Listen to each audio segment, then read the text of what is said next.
everyone. Thank you వచ్చినందుకు media మిత్రులందరికీ, అందరి ఆడియన్సెస్కి and everybody on the stage. Thank you so much for blessing with this event.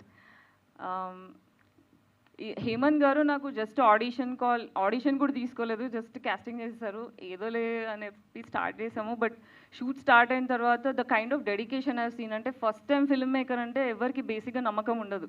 Everybody in the crew కానీ చుట్టుపక్కల కానీ అందరూ అండర్ ఎస్టిమేట్ చేస్తుంటారు. But your focus, your vision, అది only a person who is doing it will only know, only they understand.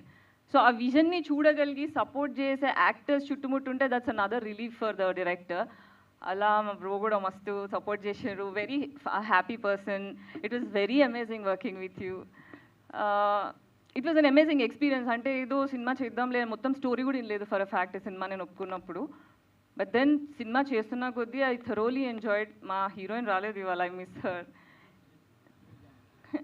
So she also became my very close friend. చాలా bond share చేసుకున్నాం. మెల్లిమెల్లిగా we grew very మంచి friendship establish అయింది.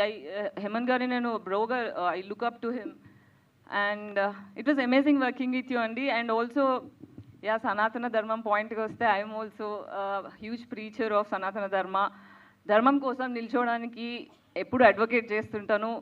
ధర్మం అంటే దేవుడు ఒక్కడే కాదు, ధర్మం అంటే కష్టం వచ్చిన ప్రతిసారి నిల్చోవడానికి, గొంతెత్తడానికి, నాకు లాభం ఉన్నా లేకున్నా అక్కడ నా అవసరం ఉంది, ధర్మం కొద్ది పోరాటగలుగుతా అంటే బాధ్యతగా నేను అక్కడ ఉంటాను.